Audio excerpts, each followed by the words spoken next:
I'm editing this LA vlog right now and I just realized that my internal mic in the camera was fucked up for like a solid 50% of this vlog, so I'm just gonna do a little voiceover and explain what was going on. I had some sessions lined up, I had some photo journaling type things lined up there. It was just a little solo trip. It's been a while since I've been out there just by myself, so yeah, so I'm going to LA in this vlog.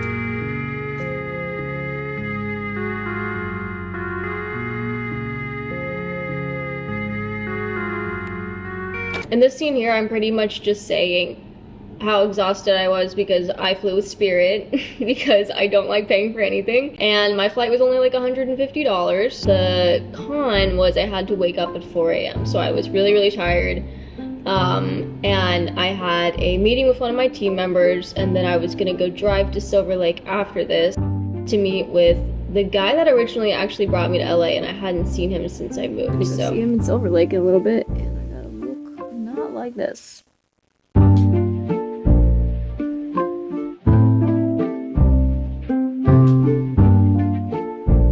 Well, it's kind of boring right now. I guess like most of this year is being spent writing the record, right?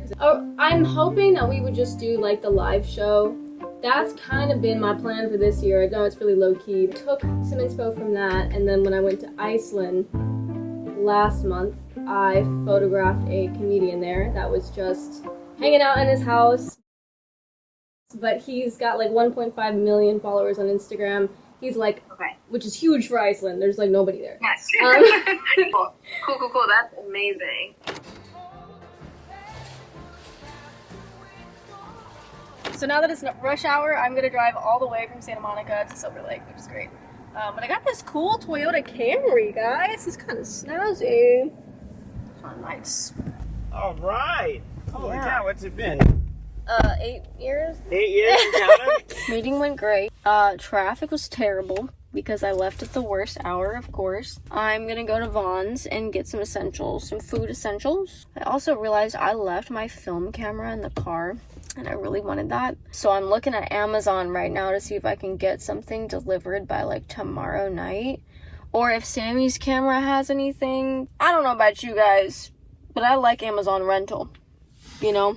What is your like exchange or return policy like? It is a 15-day return policy, and then we charge a 15% restock fee. Okay, great. Thank you so much. What is a 15% of 500? All right, $75. Is it worth paying $75?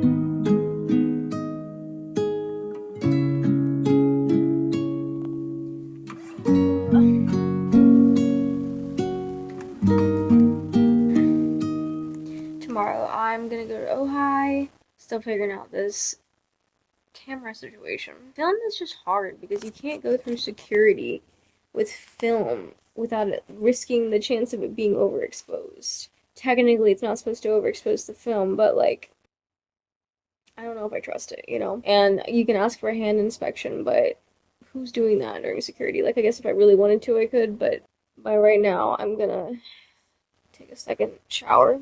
And honestly, I'm gonna do it now because it's still light out, and let me tell you why I care about showering while it's light out. I saw a ghost in this house one time. Do not fuck with that. I don't know. I just feel like I need a buddy system. So I opted not to go to Sammy's camera because there is a restocking fee, and I don't even want to pay that. So I think what I'm gonna do instead is I'm gonna hit the gym. I got a guest pass because I'm not paying for that either. And then just pack up my regular stuff and then just make do with what I have. The drive to Ojai was about 2.5 hours. My friend Jack lives there and he has a production company, so I've never been to Ojai. Your house is cool! It's a mix between hippies, artists, musicians, filmmakers, and then blue collar people. It's just like this hybridized town. It's got a little bit of everything. Very nice. Are you filming or photoing? I'm filming, yeah. Oh, okay. Ojai can mean moon in one language and nest in another. And they say there's a vortex because it's the only mountain range in the North America that runs east-west. Extra mint. Nice. For a second, I was like, is that the fucking song? Because I just saw the tip of it. Yeah. That's incredible. Get your camera.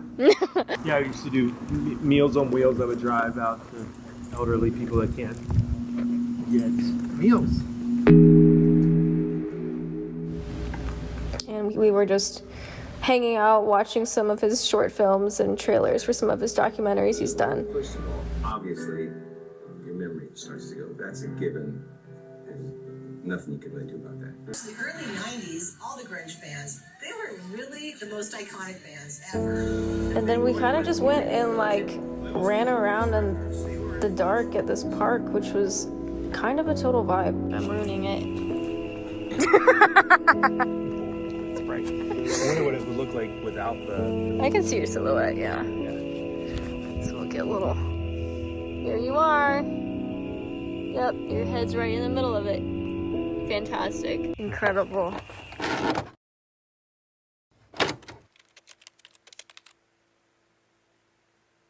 Hello, baby. Hi. Hi. How's it going? It's going good. I made this really killer rock song. So I've actually known Emma for a long time. I met her back when I was still very much a homeless person, and I would use the Wi-Fi at the cafe that she worked at because I was just sitting in there, you know, all day like a homeless person on my laptop trying to figure out what I was doing with my life. And so I always see her when I go back. And so we were going thrifting in West Hollywood because later that day we were gonna shoot at this empty mansion in Malibu. Messy. I have 2 whole bags of shoes. Whoa. Fishnets. All these are sunglasses. Some more pants, shoes, shit ton of clothes. Okay. You can have So options. let's look.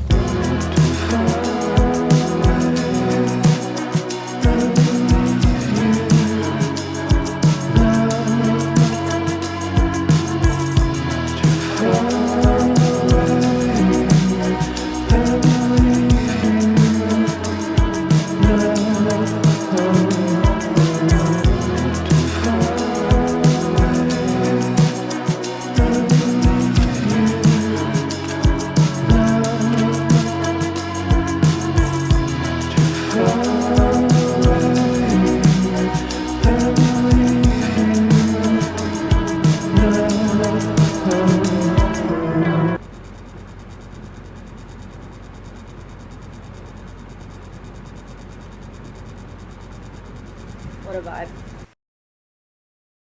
I don't know if I've ever had a surface level thought in my life. It is kind of a problem. It's like everything's a little existential all the time, you know? And I decided to kind of make like a whole series about it. I've been photojournaling a lot. I tested it out in Iceland when I was there. I met with this comedian, and the idea of this series or thing that I'm trying out is I want to ask artists like where it is they create the most. You guys might see a lot of stuff of me like in the studio because I'm a musician, but the reality is like a lot of the time I'm on the floor in my room tracking something there, not in the studio, or I'm pulled off on the side of the road to do a voice memo, not in the studio.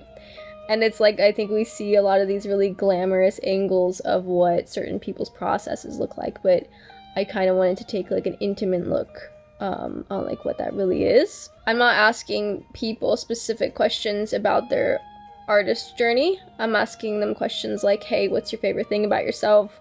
What's your least favorite thing about yourself? Like, we kind of get deep pretty fast, which is perfect because I don't know how to have any other type of conversation anyway. I met with my friend Danny, who is an actress, and she does a lot of other things too. And I asked her what her favorite place in LA was, and she said Erewhon.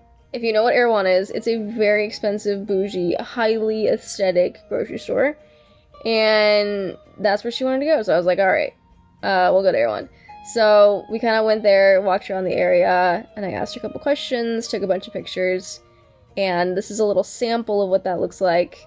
I will probably be posting the rest of the footage and pictures and whatnot on Instagram at some point. So if you don't follow me there and this is interesting to you at all, you can be looking for that on my Instagram. Yeah, I mean, like, honestly, my experience of love has been that, you know, it's having someone confront you with all of your best and worst qualities, and then wanting to be there anyway, because that's what's most confronting, right? Is having someone that you desire to be around witness you, and then have whatever that brings up not projected onto them, and still want them around, because the desire to want them around to deal with the things that they bring up is bigger than the desire to not want them around. And I feel like that's love, actually. I'd prefer them to be there than to not, even in the face of it being very uncomfortable, because I think love is very uncomfortable. I have a session in a minute, and I still don't really know what I'm doing. I got some ideas, but I'm not bringing any songs. My sessions used to be super messy. It was like I would go in and not know what I wanted to do at all, and it was just like really difficult. I'm gonna go ahead and listen to the mixes that I have for my record while I'm getting ready and just kind of see what's missing. So this is the fit. I love this shirt. It's like a stocking shirt, and then it ripped immediately after I got it, so I just put these little Boys to Men pins on it. My lift fit is this, just in case a strange man is in there. We gotta be safe, ladies. We gotta be safe. Even though this doesn't change anything and people are creepy anyway.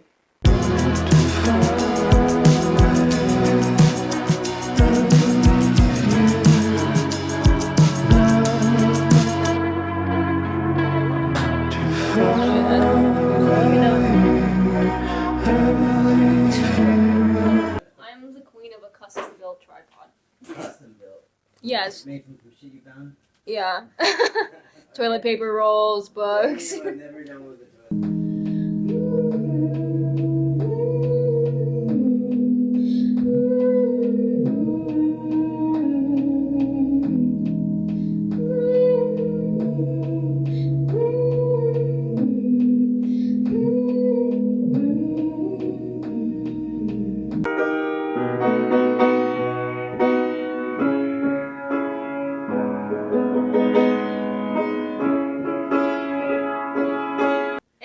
Rapid fire burst was lit. Hell yeah, okay, cool.